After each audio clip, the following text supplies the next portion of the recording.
blessings and blessings. We go to Mexico, play our first show. Then Bad Bunny adds us two songs to his playlist, to his personal playlist. So we're like, what? Bad Bunny is our fan, and we're independent. We're doing this all by ourselves. And then it just keeps going on, the blessings.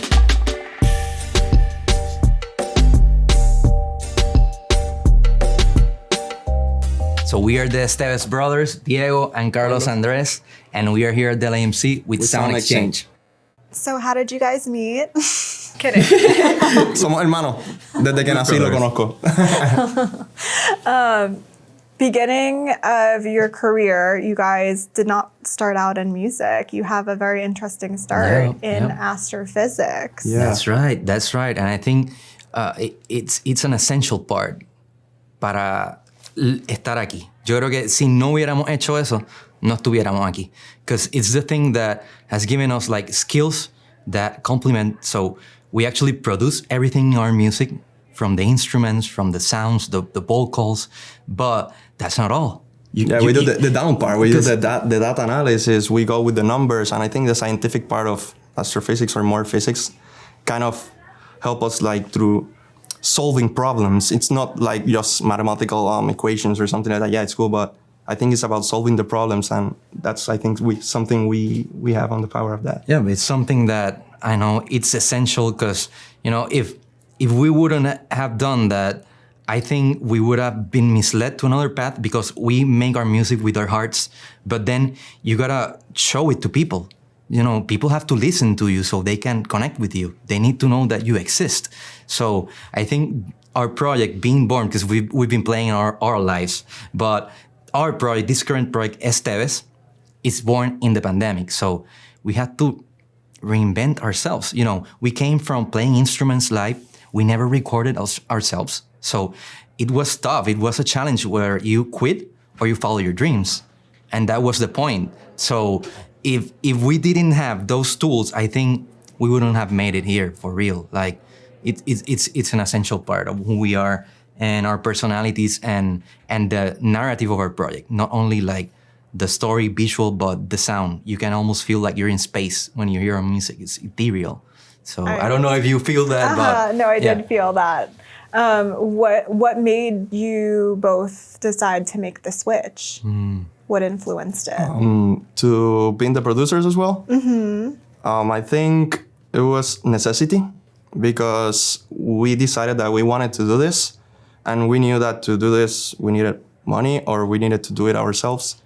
And at some point, I think it was the pandemic. We were so, closed in our houses, and that we started like learning the programs, and we saw that we had potential, not just playing drums and bass, that we could also complement on other instruments and that we could build ourselves and, making something special with the vocal effects that we kind of... and the tools that we had, because we only had GarageBand. Yeah, our first EP is in GarageBand. The same EP that Bonnie included in his playlist in Apple Plays, it's in GarageBand, whether you believe it or not. So I think it was like our passion, we needed that as medicine because we were going through a very difficult time where we had a project and everything stopped. And so we had to reinvent ourselves. So that sound that you listen to now is like a result of the medicine that we created to drink it ourselves. Yeah. So, and at the end, it connected with people, and that's why we're here now. And we love music. We've been very musical since we were kids. We've been playing like so long that, it was the obvious choice to follow our dreams and, just do it. I am so curious about how you guys grew up. The fact that you're both doing this together, but also the fact that you both studied astrophysics at the same time. Like, what is your dynamic at home? How did you find these similar interests? I think it's fun because we've always been like so collaborative since we were kids. That since sports, we play basketball, we played also like video games. We used to create just one character and we both played the same character while one sleep, the other play, so we could get easier or faster the way to the goal. Yeah. And I think that kind of led us to this kind of path. Yeah, it's like two beings being only one. Yeah. So we've been always like that. And curiosity, I guess, put us through physics. He went more to astrophysics. I went more to acoustic physics, which is more like the specifics of sound. So I kind of, that gave me the intuition of producing. And that's where I went to, finding the choice of, I can do this, Yeah, and it's basically, it's a path that, we knew we wanted to do music, but our parents were really like, they were overprotective that we had to move from the city. We grew up in Maya West, which is in the west side of the island, but all the good universities like were in the metro area in San Juan. So it was very difficult for us to receive that no, but then our curiosity led us to study that because we wanted to understand how to think, not what to think, And I sort of like found physics as that answer, and as I told you, I think it's something that if we hadn't gone through that path, I think we wouldn't even be here talking. You mentioned a couple of ways, like the data aspect, some of your sound. Do you find that your background in science and music often collide with your creative process? Of course. But I think it's mostly in just like the visual narrative of like portraying who we really are instead of creating this gimmick or something. And you can see that in the visuals, in every video that we do, but also like listening into the sound. So I think, yeah. I mean, I totally agree. I don't think I have much to say because on that, I think mathematics and science just puts the way of us. It's been really useful that like for the most part, we use it like in that part of like the narrative, but the most useful way, I think it's been like how to really like understand and the marketing behind it, and how to use machine learning and artificial, the mind of being a programmer can give you a lot of insight on how algorithms work. So I think it's something that it's like our Batman toolkit. It's one of those things that are. But in the end, it also happened on this era where we're so digital. So it kind of, the pandemic left no choice. We couldn't go play outside, so we needed to like learn how to get our music out there. And once we did it and we found that people were connecting, we're like, oh my God, this is it. We have just found our sound. We have found our way.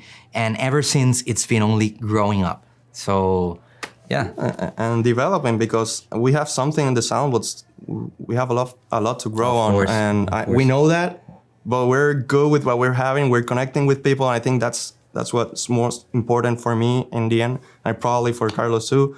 It's connecting, and our music is for that. It's just to make you feel something. I don't really want you to focus on something to feel specifically or to feel what I felt when writing or we felt, but it's most that you feel something. Your sound is just extremely unique, and it blends a lot of different things together. How would you describe your sound, and what do you feel like inspired that fusion? It's timeless, definitely. Because we grew up in Puerto Rico in an era where reggaeton was just starting, like the main names, like Daddy Yankee, those albums that were like compilations of artists. We really grew up with that, and we fell in love with the sound of the keywords. We were so small that we were little kids, so we didn't understand the lyrics, but we really connected. We're those type of musicians that feel like the voices as part of the instruments. So I think it was something that, bringing that fusion of what we lived through in our culture, but also our family heritage and what type of music they listen to, like the rock star era, 70s, 80s. So that really inspired us. Also, the electronic music movement in the 2000s. Yeah. So I think our project is just like a sample of who we are and what sounds we enjoy, and our unique mixture of it is what makes our sound specific. I like to call it El Surtido, which is kind of a plate of Puerto Rico that you have like a mix of different fried stuff. And I think our music is that. It's just a fusion of all the things that we like from all genres, but somehow they collide into a specific and they sound sound. like Esteves, yeah. Yeah. You guys have had a lot of fun and exciting opportunities come your way from doing New York Fashion Week. You've also had some of your music featured on TV. Yep. How do you navigate what's the right opportunity for you guys to go with? I think we just try to live in the moment and make the most out of it. Those things that you are mentioning, those blessings, like came after our most difficult times in our lives. Because once we started the project and it started getting some traction, our parents fell sick. First, our dad, we didn't know what he had. He got good, and then my mom fell sick and got cancer.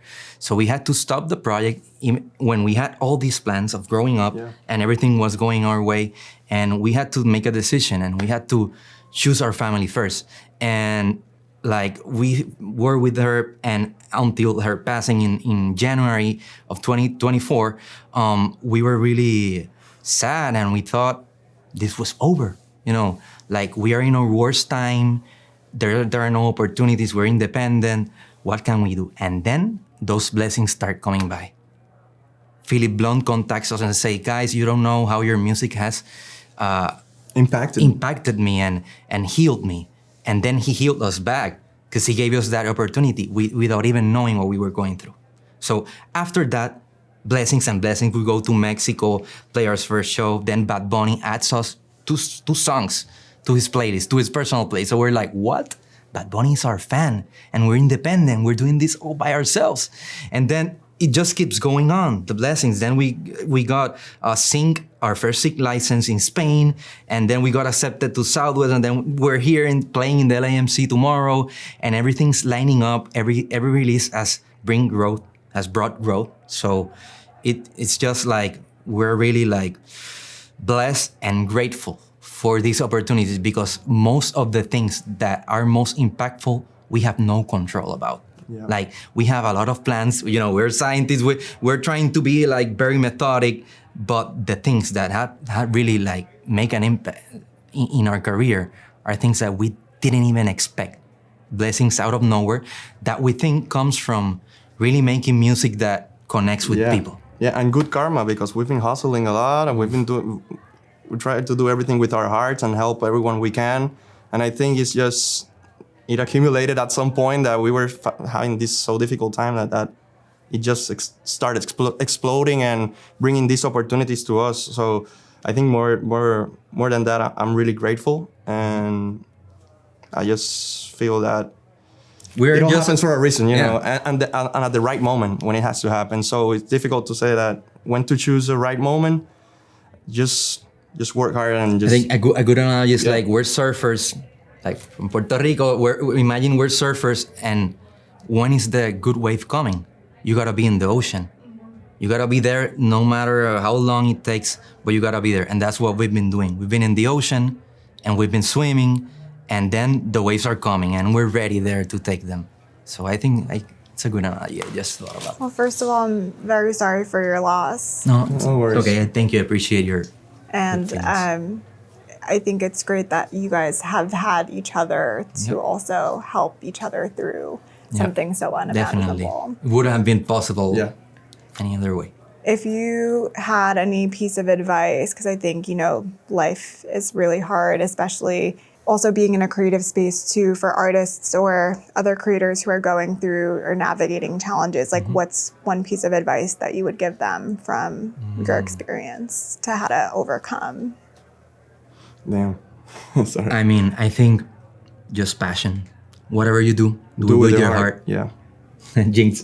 But for real, just do it with your heart. Because if you're doing something that you really love, there's no deadline, there's no end. You're gonna be doing this your whole life. You're trying to leave a legacy. You're trying to make the world better throughout your passion. And I think another one is information. Educate yourself. You gotta read. You gotta books. Learn. You gotta ask people. Don't be too shy. I'm a little bit shy, but don't be too shy. And just go out there. Just put yourself out there and read a lot and try to understand whatever you want to do. If it's medicine, if it's whatever, engineering, if it's music, if it's art, educate yourself on the business and go for it. I feel like you guys have a lot of wisdom, especially navigating in this independent space. You also touched upon like Sync and a couple of different financial opportunities that have come your way. What's an area or any piece of the process you think artists should be more aware of in terms of the business? I think too many things. like in the marketing, like just learning how to tell your story and how to be true to yourself, And because most of us artists are very idealistic and romantic, and we just like to make the music, and we don't want to go out, and because we're not sellers, we're not businessmen. But I think that it's really important in this era of the window of opportunity that we are being given as independent artists. You really need to educate yourself on the marketing, because you need to have you need to make your art with your soul, but then you need to use your mind to take it to other places. Yeah, and no one could tell the story like you do. It's your story. So I think it's that. Yep. Yeah, I mean, your marketing led you to Bad Bunny's algorithm. I know. Somehow. We really don't know, but I think it could be many things, but I'm pretty sure that it's one of those things that have worked, trying to create our campaigns and try to do our targetings and, trying to get to the people that are gonna really connect with their sound, which is the most important thing. You need to find Your audience, your listeners, the ones that are connecting with you. Because there are a lot of people listening to a lot of music, but there are people out there looking for something like what you can bring to the table. What was that moment like for you when you saw that your songs were added to his? Oh, I immediately, I was sleeping and he came to my room like, yo, do you know with what the camera happened? on. Yeah, he was filming me up. And I was like, I can't believe this. I don't know how this happened, but thank you. And, always trying to be grateful for all these blessings that we couldn't even imagine they would happen to us. So, yeah, it was a crazy moment. And really exciting. What have you both learned about yourselves and putting yourselves out there, advocating for yourselves specifically as independent artists? Well, I've learned that we want to do something that, goes deeper. We don't want cars, we don't want fame. We want to spark an artistic revolution in the Latin industry, but we want to go global. As I'm telling you, I feel like our sound doesn't matter the language. So we want to go travel, see other places, what those societies are doing correct, what are not, how we can bring that to Puerto Rico, how we can, spark a revolution, a scientific revolution, an artistic revolution of a new kind of artist that is just not only a music artist. They're much more. They want to leave something. They want to leave something to make Earth better, to make the people better. And mostly to be present, to live the day just as now and be more sensible and enjoy the life, the little things of life. Life, you don't know when it's gonna end. So you just gotta enjoy it, live it. But in our sense of artistic part, it's just to bring a message to people and to inspire, I guess, so that anyone could follow their dream. Their dreams could be real. You just gotta work on them and go through them. No matter how weird, because how could you imagine that we could combine physics and music? But, it works. It works. And so everyone is unique and they can combine their personalities and their passion to tell their story and build their art. What is the best or worst piece of advice you have received so far in your career? Wow. That's a really good question.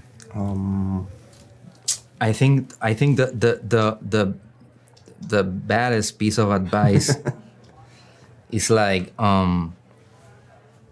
no, you can do this. Who is gonna want to listen to someone talking about physics and music? And no, just why don't you do the music videos like other artists do? Why don't you do your content like the mainstream people do? Why you don't have to do marketing? You're an artist. You don't have to go and reach out to people. You don't have to speak out in front of the conference, in front of the best booking agency in the US, and try to make your pitch. That's who we are. So I think, that was the worst piece of advice, and we're glad that we ignored it and we nos atrevimos a ser nosotros mismos. And I think the best is that we are really doing it at some point, that, to believe in ourselves in a way that only us can believe in ourselves. And if we don't believe it, no one will believe it. And I think other good piece of advice is that you need to find people that are passionate with your project. Oh, that's true. You cannot work with people that don't feel you. That's true. Because that's the way, the blessings that we have received are from people that believe in the project. For example, we told you about the clothing you're gonna see tomorrow, but our friends that have been filming us this week in New York, they're doing because they love the project. Giselle, our manager, she fell in love with the project. I was spamming her with every release until like she was like, "Oh, I really love your project." So I think that's one of the best pieces of advice. Yeah. Doesn't matter More who to it is, build a but- team is to build a family of Yep. people that enjoy what you do and could share the same passion in different ways, but to the same point. Yeah, because we're gonna be together for the long haul.